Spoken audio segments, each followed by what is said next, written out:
This is the Story Power Marketing Show with Tom Ruwitch. Make yourself comfortable and fasten your seatbelt. Tom and his guest are about to share powerful stories, trade business building insights, and have a few laughs. Tom created this podcast to help you captivate prospects and inspire them to act so you can get more clients quickly and easily. That's what powerful storytelling is all about. That's what this podcast is all about. So let's get this party started. Here's your host, Tom Ruwitch. Welcome to the Story Power Marketing Show. My name is Tom Ruwitch, and today's episode is called How to Lead with Kind Candor and Unshakable Confidence. My guest today is Mark Aylward. Mark channels his 35 years of experience into teaching, coaching, speaking, and developing courses that help others find purpose and make courageous decisions. His unique approach, rooted in humanity, empathy, and what he calls kind candor, has helped hundreds of people change their lives. He's not afraid to turn traditional ideas upside down when it comes to communication, negotiation, or career building. Mark successfully founded and exited 2 staffing companies for 7 figures each. He's a proud single parent of 3 generous young adults and holds a marketing degree from the University of Notre Dame and a certificate of excellence in entrepreneurship from the University of Central Florida. He also gives back through mentorship roles with SCORE and the Notre Dame Gigot Center. Mark, welcome to the Story Power Marketing Show. Tom, thank you for having me. It's a pleasure to be here. I am very excited for this conversation. We had a great conversation prior to pressing record, and let's dig into it. The first question I have to ask is, what do you mean by kind candor? And how did this become sort of a central tenet of the work that you do for your clients? Yeah, that's a loaded question. That's a great question. Let me see if I can do it justice. I think if you just take the 2 words, so I'm in the business of communication. I've been helping people find work for 40 years and hiring salespeople and talking and communicating and negotiating and convincing people to take a particular action has been at the core of my professional existence. So, and I was raised in a family where communication was very important. We didn't watch a lot of TV. We read a lot of books. When you needed to know what a word meant, you had to go look it up. And it was promoted. Communication was promoted. It was important from a very young age. So with that background, I got into recruiting, which is another long story. And I started, communicating and learning more about how to communicate. And I found a couple things. One was this distinction between the word kind and the word nice. And I'm not a proponent of nice. I think nice is a disservice to people. I think nice is pandering and, pardon my French, kissing someone's ass. Never wanted anybody to kiss my ass. Kind, on the other hand, means you're going to tell the person that you love the truth. Mm-hmm. Which leads us to the word candor, because candor is how you be kind, and then it becomes a question of, well, can I be candid without being hurtful? Mm-hmm. Back to kind. So these 2 words just kept bouncing off one another with me. If I want to do service to someone, I have to be honest with them. If I'm going to be kind to someone, I have to learn how to be candid with them without being condescending or offensive, or at least being aware of that. I'm not always successful. Some people take offense to anything, as you well know. But I really enjoyed the back and forth between those 2 words. And kindness was just always important to me, because when you experience someone who's not kind, it leaves an indelible mark. And I'm like, well, I don't want to be that guy. Right. But I also want to be candid, because I find, Tom, in my experience, that clarity is very challenging for people. Most people don't communicate clearly, in my experience. So the clarity piece of the candor and the kindness it just kind of all just started playing with themselves, and I really enjoyed making them a part of my ideology, my philosophy, I guess.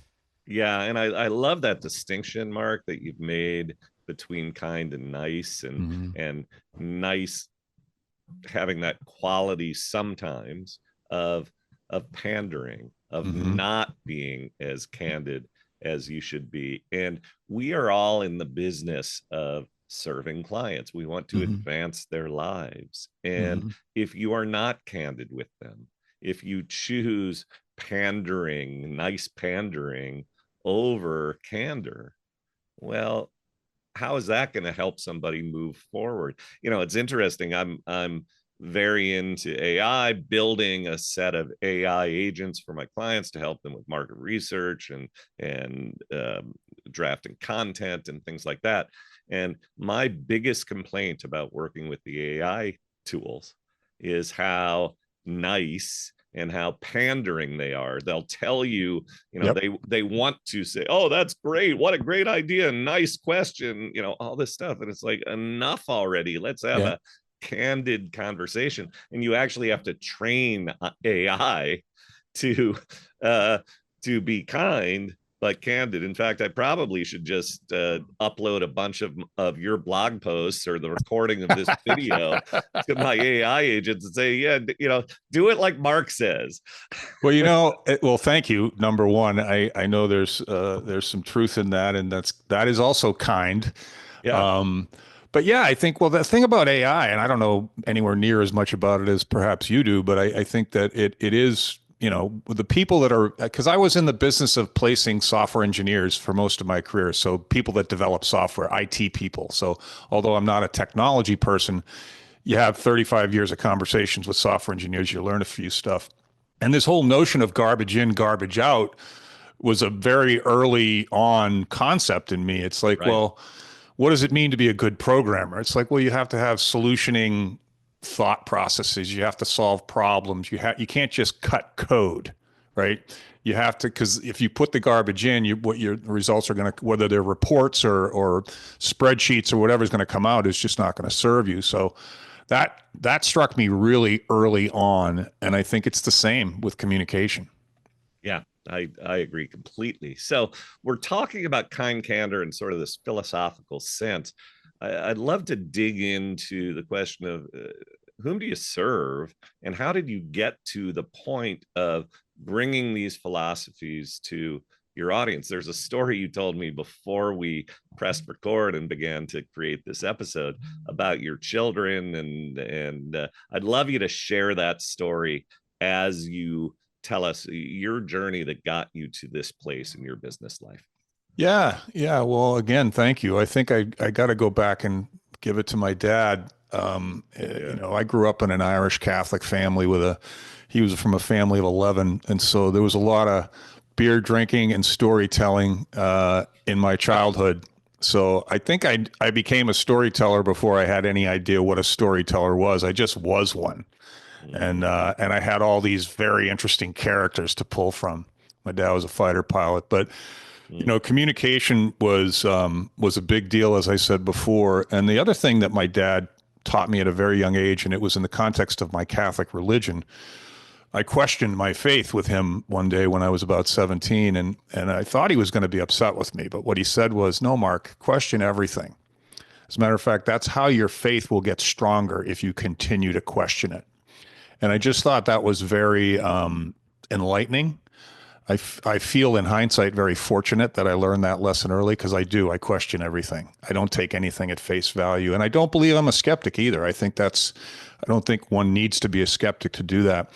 So anyway, I sold my last company kind of under duress in the middle of a very contentious divorce. And I also won custody of my children as my own attorney. So spin on that one for a sec, how crazy that situation must have been. Guys don't get custody, and I'm not an attorney. Yeah. So here I am playing there.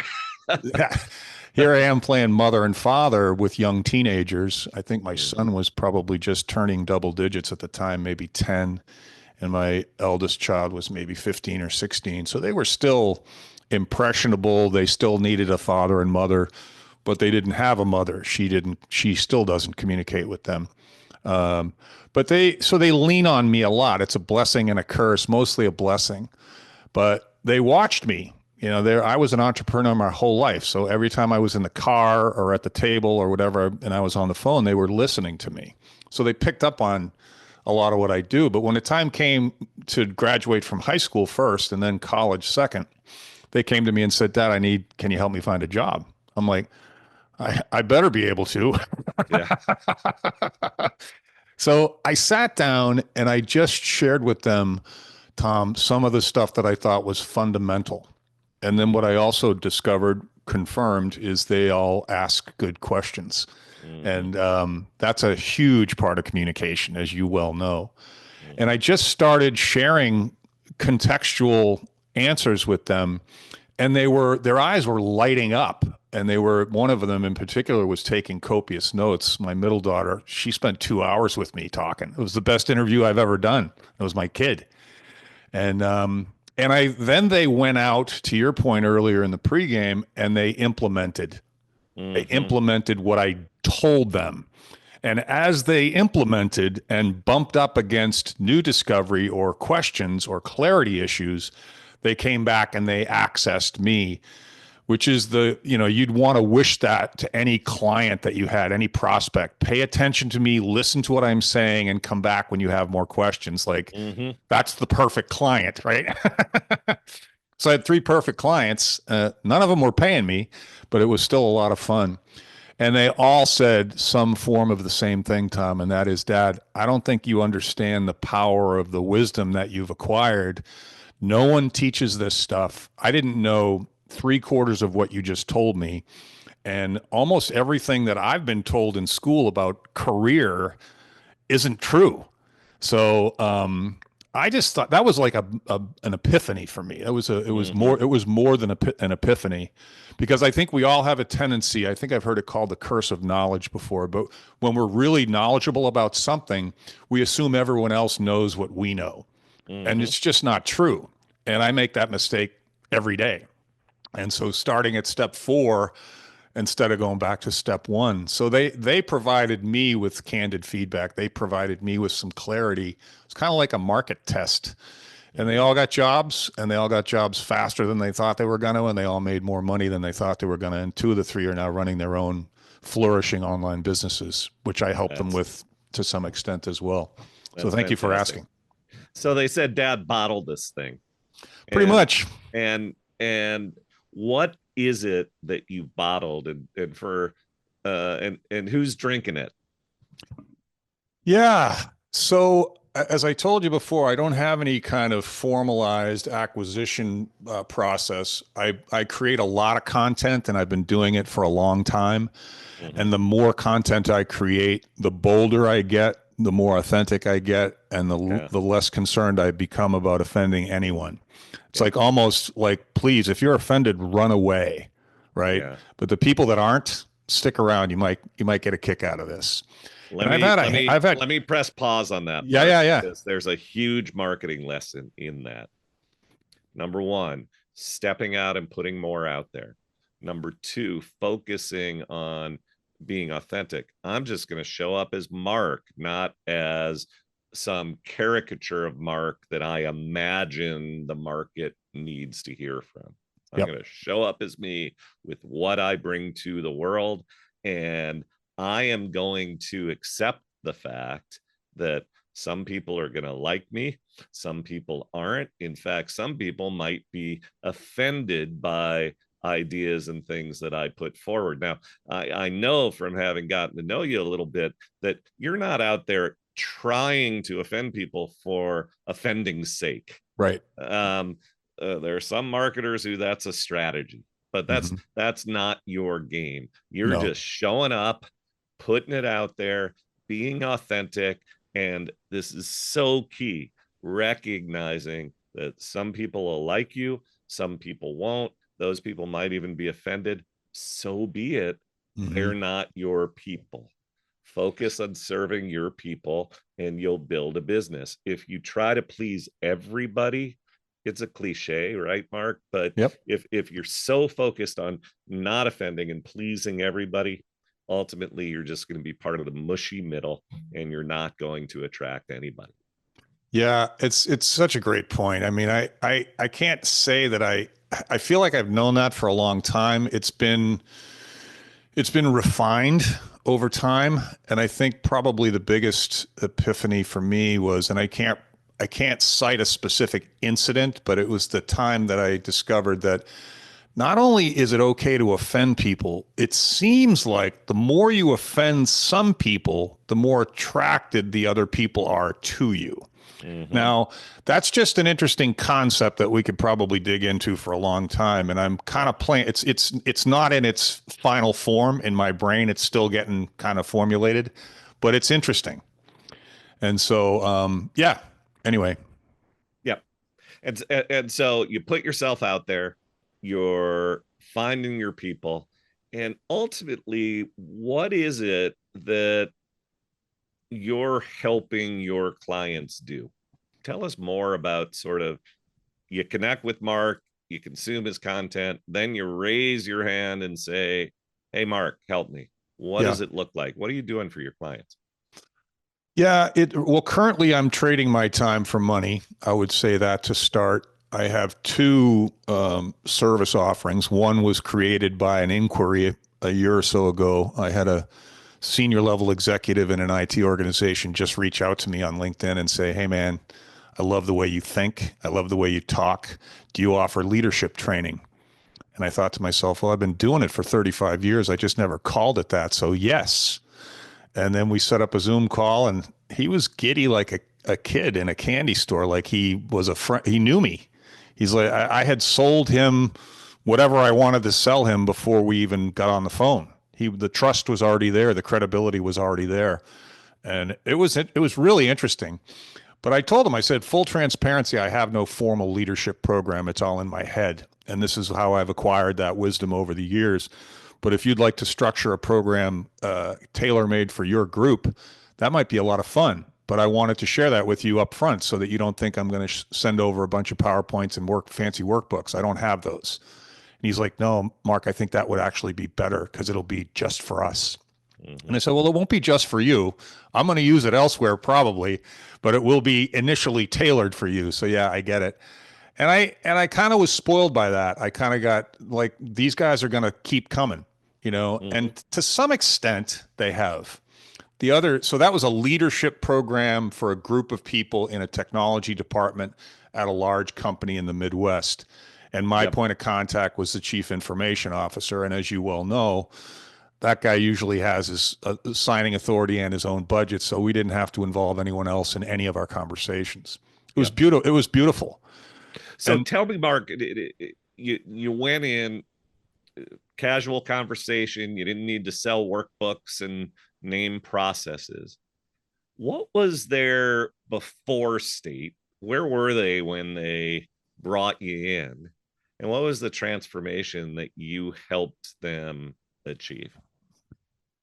another interesting question, because I think the thing that you discover when you get into that leadership space, or I suppose any valuable training of any kind, is the behavior modification that translates into an impact on the business takes time. It That's a sure does. 12-month cycle, 6, 8, 12 months, maybe 2 years, depending on the size of the group and the depth of the content. But I think that most of all, there were 10 people in the group, and I would say they all had a relatively low level of confidence in their communication skills. Mm-hmm. Their communication was siloed into their respective groups. There wasn't a lot of collaboration. Innovation was not taking place because everyone was running on a treadmill and couldn't step outside the treadmill to look at the future. And these are the things. I mean, I was helping IT organizations for 35 years hire people. And, the way that companies hire people is the way they do everything, in my experience. And it's the most important thing you could do. So I already saw thousands of examples of big companies with IT organizations that had all the same problems. Mm-hmm. So I had to resist the temptation of thinking I already knew what their issues were, and I had to really ratchet up my listening skills because it would have been very easy to presume they have the same issues as all the other IT organizations I come across. And to Mm-hmm. some extent they did, but their nuance got in there because I let it in. Yeah. And so I think more than anything, it goes back to a comment, a guy that is one of my best friends now, who I hired about 25 years ago. He just recently asked me to help a young man who was a friend of his family's. And I asked him, I said, what do you want me to do for this kid? And he said to me, I want you to do for him what you did for me 25 years ago. And I'm like, well, what did I do for you? And he said, you gave me confidence. Mm-hmm. And I Yeah. thought, wow, that's kind of magical right there. And I'm still playing around with that one in my head. Yeah. So, That word confidence has surfaced a few times now. So the organization that you went into, I'm going to sort of condense what I think I heard. mm-hmm, Their communication skills were lacking, mm-hmm, rooted in part in lack of confidence. That meant that everyone was sort of siloed, working in their non-communicative bubbles. Innovation was lacking. mm-hmm, Everybody felt that they were on the hamster wheel. mm-hmm, So, or that you use the metaphor treadmill.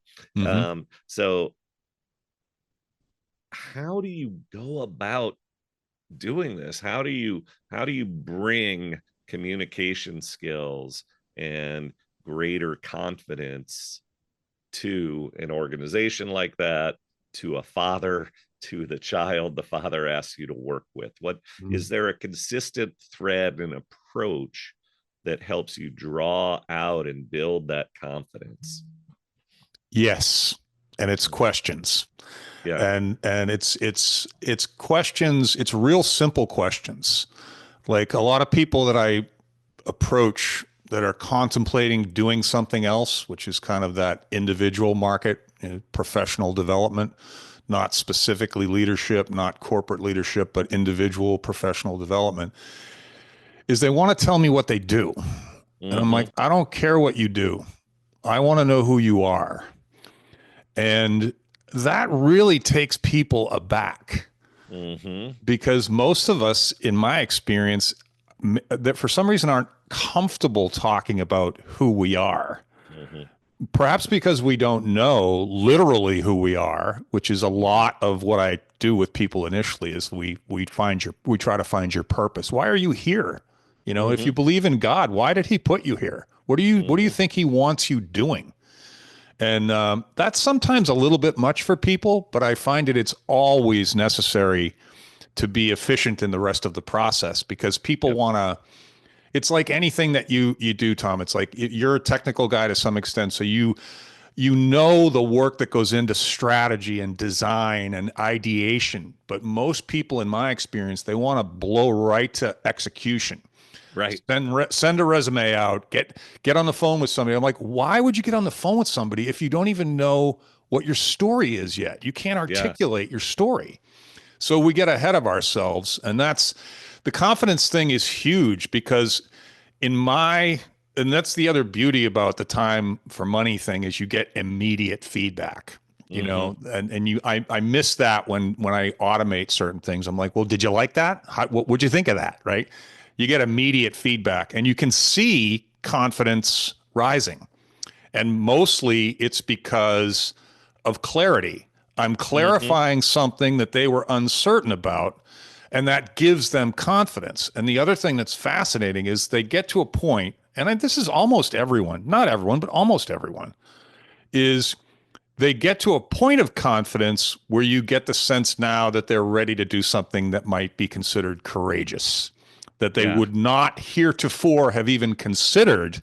because they didn't have the confidence to take that risk. I And love it. it's an oversimplification of what I do, but that's what I do.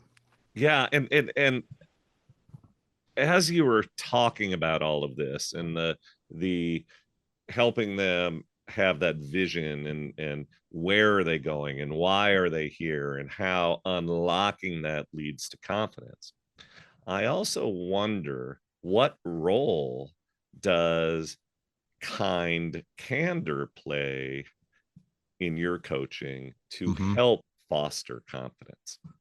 Yeah. When I get even a tiny sense that I've cracked open someone's confidence, I am overly supportive and encouraging, because it's genuine, though, because I see that, and I've seen that opportunity 1,000 times. I'm like, Mm-hmm.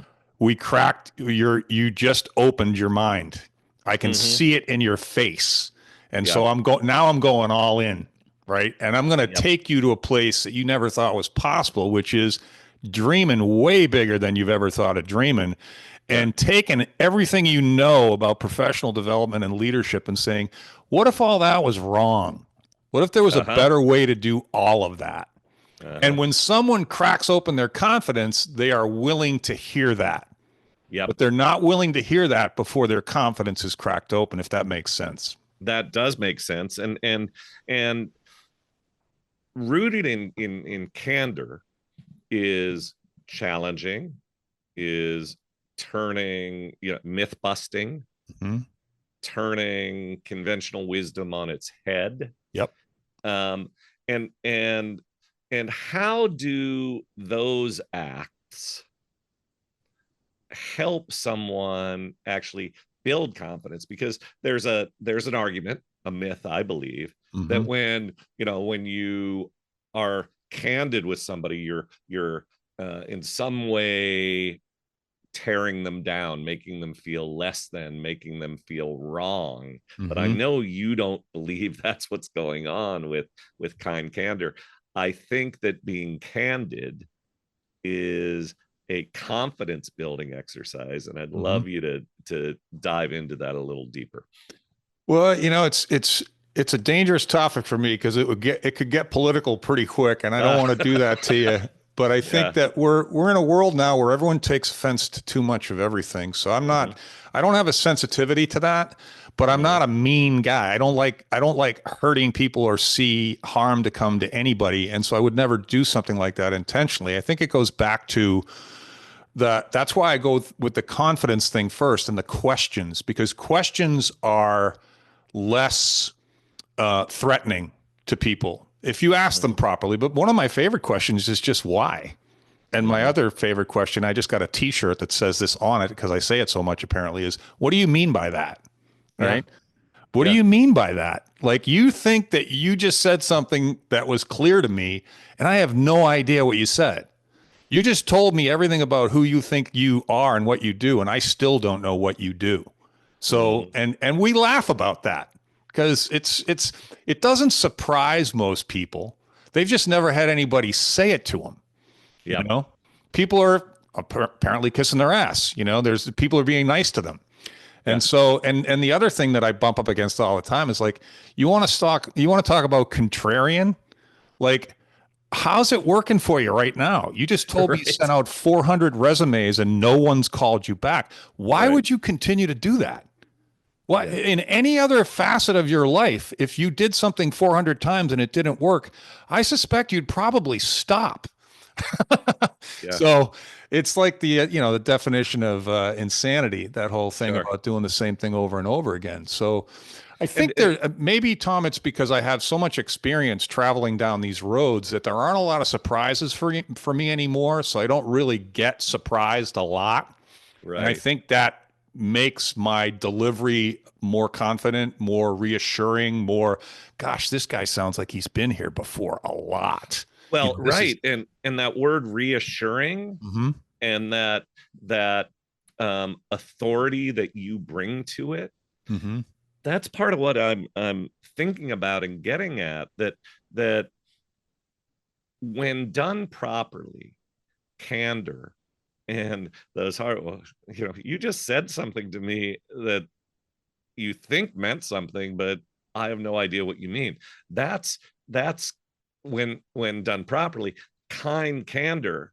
And I think what comes out the other side for your clients when you're doing it properly is an epiphany, an eye opening, and then that just feeds the sense of confidence. mhm, Oh, okay, there is a different way of looking at it. Or when you are candid with somebody and providing constructive feedback about something they may want to reconsider, there's an element of um, of you're not alone.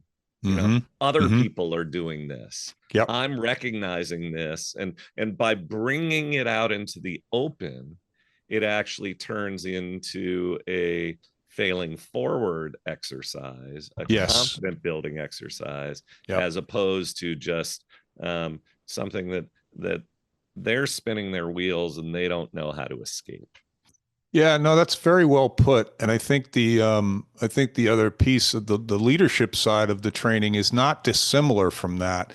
Yeah. You know, I don't believe that there are many good leaders in the world right now. I feel very strongly about that. I think that in corporate America, we're really missing the boat.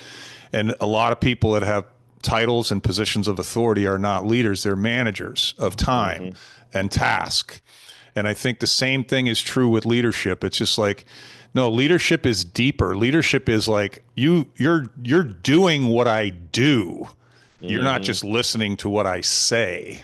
So I better be careful what I do. And this whole notion of empathetic listening and emotional intelligence, I mean, I think it's all bullshit because I've been doing that for 30 years, right? So I think it's bullshit in the sense that it's not a new concept. I mean, empathetic listening, you know what that means? It means paying attention. Right. It's like giving a shit, right? Yeah. That's what it means, you know? Yeah. And so the leadership space is fascinating too, because I think there are tons of potentially good leaders out there, but they don't know what to do to take that next step. Yeah. And so I hear exactly what you're saying about this idea that empathetic leadership, empathetic listening is some newfangled and revolutionary concept. Bullshit. I agree with you on that. Yeah. I do believe, and I hear you preaching, that meeting somebody where they are, discovering what they're feeling, discovering what they desire and why they are here, that is a critical element to leadership and to helping lift somebody that you're helping to guide. And call that what you will, listening, empathy, but meeting somebody where they are. It's an age-old and important skill for leaders to apply. You know, and it's interesting because I talk about it in the marketing context, and I was coaching a coach who came to me once and said, Tom, you know, what's really interesting is that the things that you taught me for marketing purposes, meet prospects where they are, help them envision where they want to go, bring to them a clear approach, lessons, products, services that will bridge the gap between where they are and where they want to go to enable the journey. That's the what I call in my marketing framework the 3 E's: empathy, envision, enable. And she said, I found myself doing that with my clients when I coach them.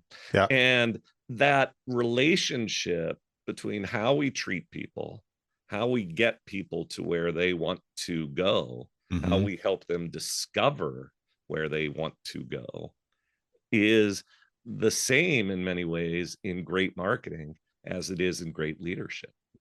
Yeah, no, it's great. I mean, I think that the life lessons are life lessons. The things that work everywhere. You know, that's been my experience. You can call them, use different words and stuff, but it's the same stuff. And it's why the power of questions is so important to me, because and I say this to you in all humility, as a confident guy who feels strongly that I know what I'm talking about, at least in this particular area, it's very easy for me to make assumptions about people.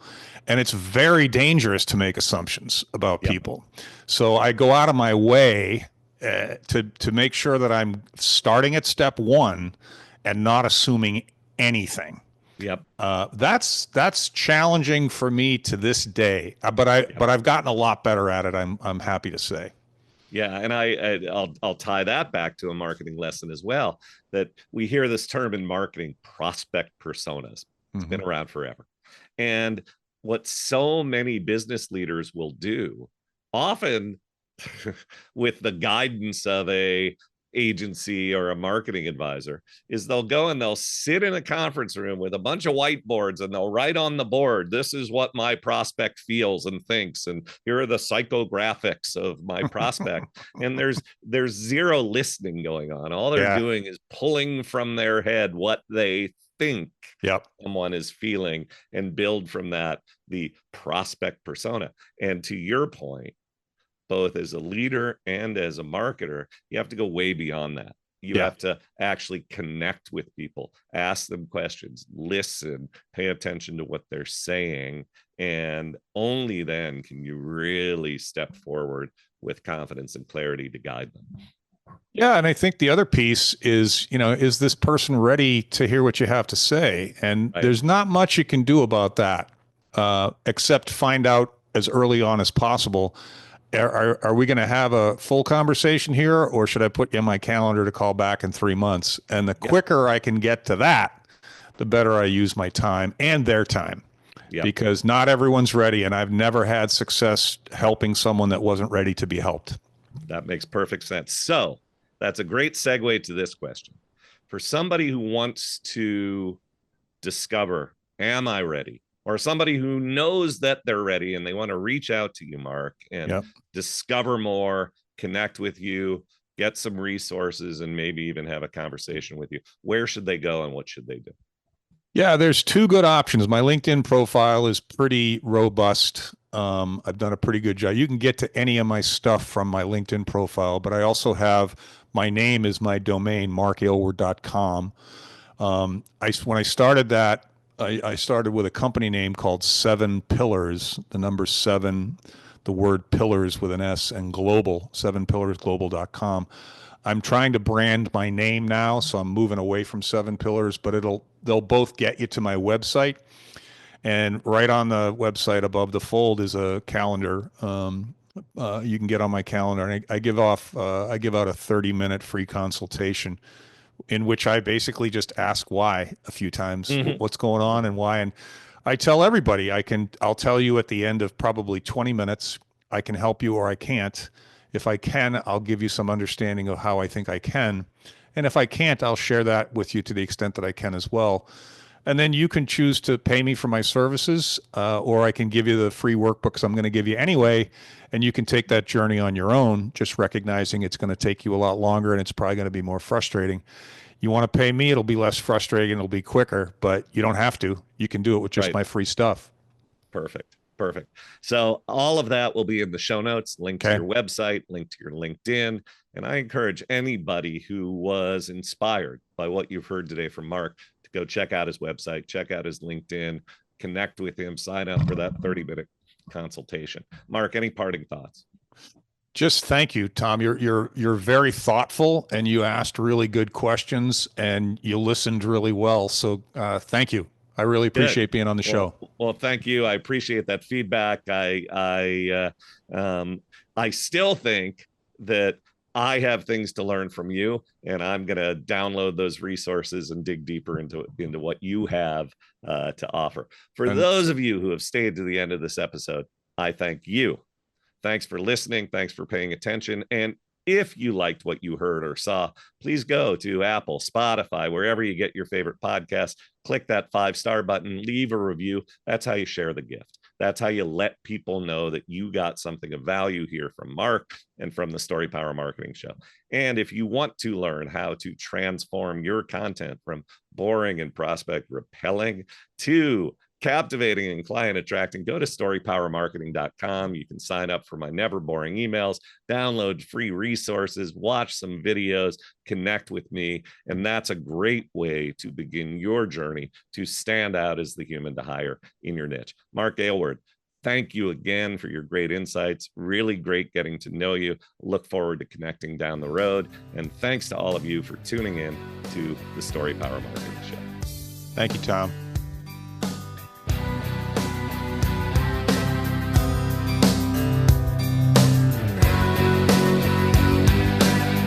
Thanks for listening to the Story Power Marketing Show with Tom Ruwitch. If you liked what you heard today, visit storypowermarketing.com/resources, where you can sign up for Tom's entertaining, informative, must-read emails. Download free business building resources and discover other opportunities to help you harness the power of storytelling. That's storypowermarketing.com/resources to help you captivate prospects, inspire them to act, and grow your business with greater ease and joy.